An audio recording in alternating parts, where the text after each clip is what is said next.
नमस्कार। कुछ परिंदे उड़ रहे हैं आंधियों के सामने, ताकत ना सही हौसला होगा जरूर। गर इस तरह नदी बहती रही तो देखना एक दिन, गर इस तरह नदी बहती रही तो देखना एक दिन, तय समंदर तक फासला होगा जरूर, तय समंदर तक फासला होगा जरूर। दोस्तों, टीजीटी नेचुरल साइंस के पेपर हो चुके हैं और पेपर का सबसे महत्वपूर्ण सवाल कि आखिर कट ऑफ क्या जाएगी। क्या पेपर सरल था, क्या पेपर कठिन था, इन सभी प्रश्नों को हम अच्छे से समझने का प्रयास करेंगे।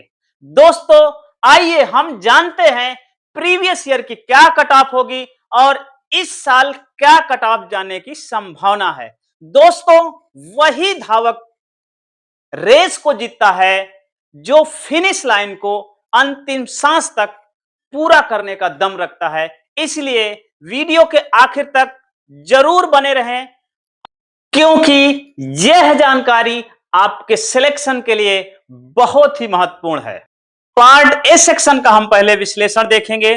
पार्ट ए का लेवल क्या है, पार्ट बी का लेवल क्या है, और इसके बाद हम देखेंगे प्रीवियस ईयर कट ऑफ क्या है, और इसके लास्ट में, सबसे लास्ट में हम देखेंगे इसका ट्रेंड क्या रहेगा, इस साल कट ऑफ जाने की क्या संभावना रहेगी। दोस्तों, हम देखते हैं पार्ट ए का।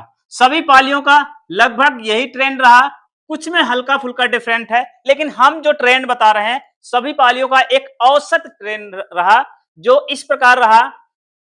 जो आपके पार्ट ए में हिंदी सेक्शन था, हिंदी सेक्शन काफी आसान आया हुआ था, जिसमें लगभग 14-15 प्रश्न आप बहुत ही आसानी से कर सकते थे।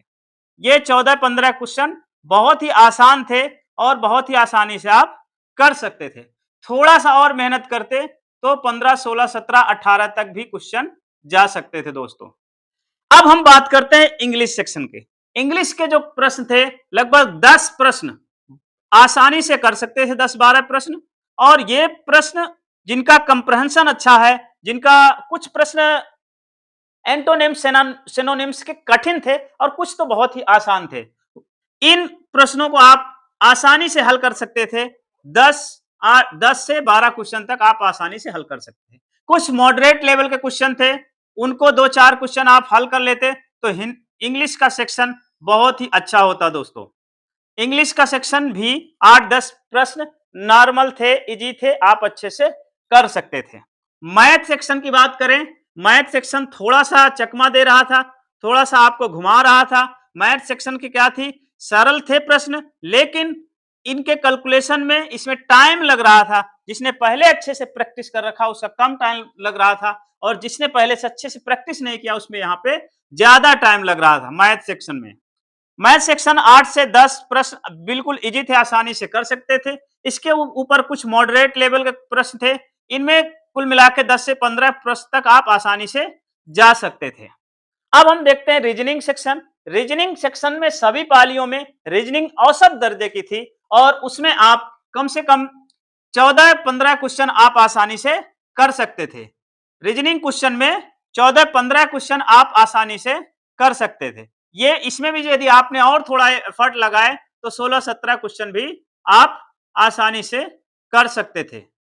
अब हम देखते हैं जीके का प्रश्न। जीके की बात करें तो जीके कोई भी बच्चा 20 के 20 नहीं कर सकता, क्योंकि बहुत ब्रॉड एरिया से आता है।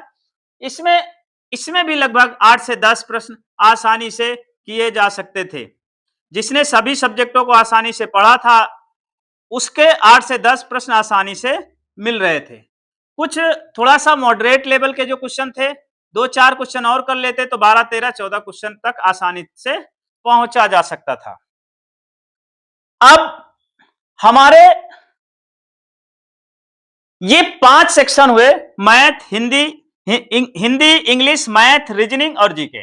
ओवरऑल देखा जाए इसका पार्ट ए में कई तरीके के स्टूडेंट होंगे। कुछ के 40 नंबर आ रहे होंगे, कुछ के 50 किया होगा, कुछ ने 60 किया होगा, कुछ ने 70 किया होगा, और कुछ ऐसे स्पेशल कैंडिडेट भी होते हैं जो 80 तक सही कर लेते हैं। यदि आपने फर्स्ट पार्ट में 60 है, 70 है, 80 है तो बहुत ए ग्रेड कंडीशन में हो, 70 हो तब भी ए ग्रेड कंडीशन में हो, 60 में है तो आपको सेकंड पार्ट में अच्छा करना पड़ेगा, 50 नंबर आपके फर्स्ट पार्ट में है तो सेकंड पार्ट में अच्छा करना पड़ेगा, और 40 नंबर फर्स्ट पार्ट में है तो सेकंड पार्ट में बहुत ज्यादा एफर्ट करने की जरूरत है। दोस्तों अब सेकंड पार्ट को देखते हैं। सेकंड पार्ट का जो ओवरव्यू है वो इस प्रकार है। लगभग 15% बच्चों का, छात्रों का ये मानना है कि ये बहुत इजी लेवल का था, और 55% छात्रों का ये मानना है कि प्रश्न मॉडरेट लेवल थे, इजी टू मॉडरेट के थे, और 30% लोगों का ये कहना है कि ये टफ पेपर था। तो ये जिन लोगों का कहना है कि बहुत टफ है तो तैयारी में थोड़ा कहीं ना कहीं कुछ दिक्कत रही होगी, या वो सेक्शन इन्होंने पढ़ा होगा जो पेपर में नहीं आया। यद्यपि आपने एनसीईआरटी अच्छे से पढ़ा होगा तो ये आपको इजी टू मॉडरेट के स्तर में नजर आएगा। अब दोस्तों देखते हैं कि प्रीवियस ईयर की कट ऑफ मेल की क्या रही, फीमेल की क्या रही, फिर मेल और फीमेल की कट ऑफ क्या जाने की संभावना है, इस पर हम लोग बात करेंगे। इस ईयर जो कट ऑफ रही वो इस प्रकार रही।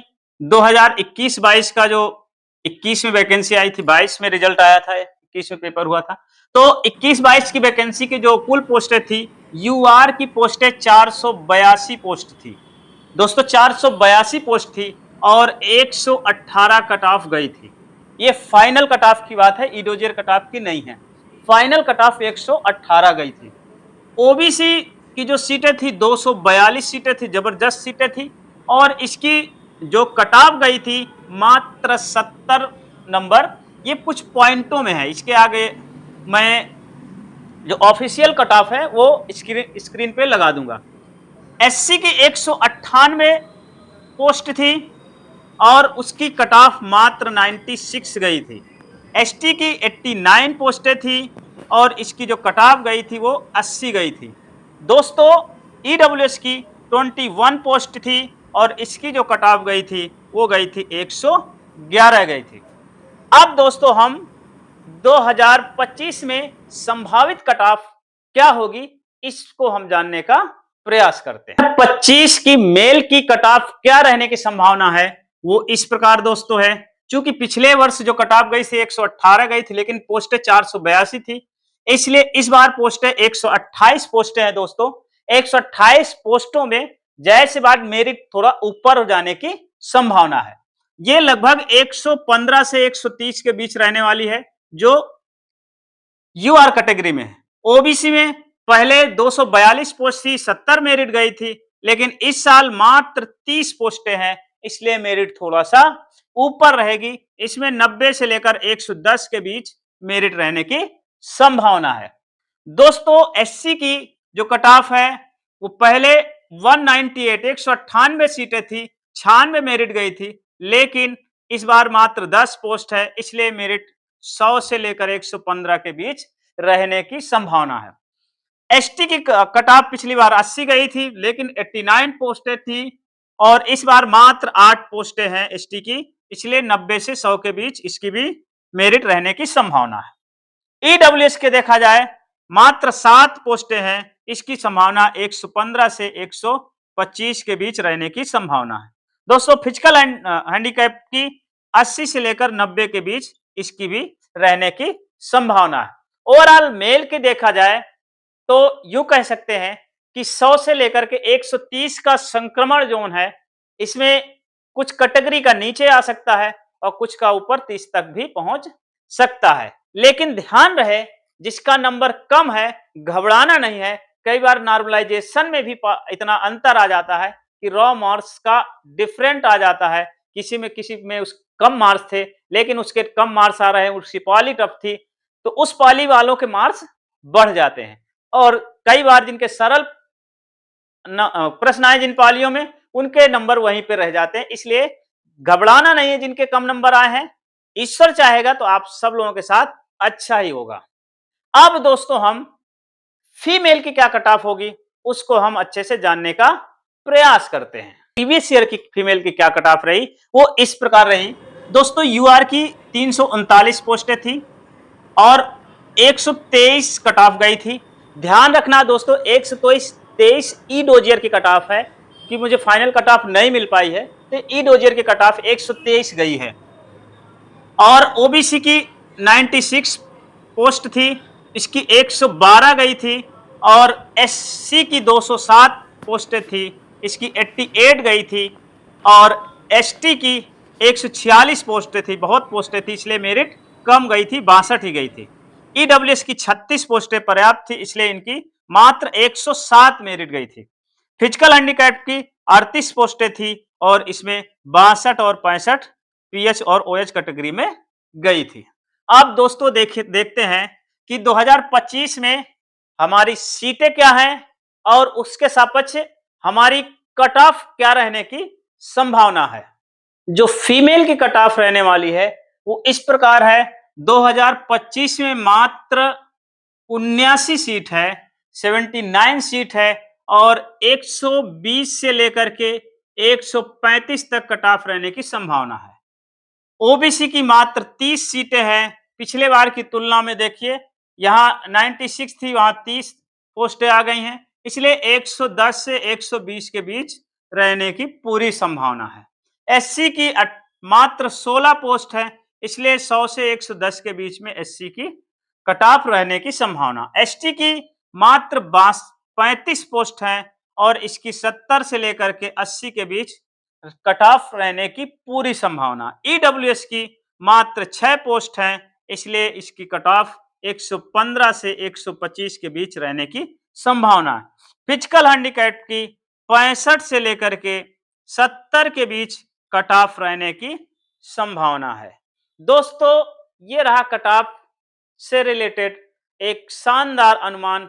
मैं आशा करता हूं कि आप लोगों की कट ऑफ, आप लोगों के मार्क्स कुछ इसी रेंज में आ जाएंगे। एक बात ध्यान रखना दोस्तों, जिसके मार्क्स कम है वो घबराए नहीं।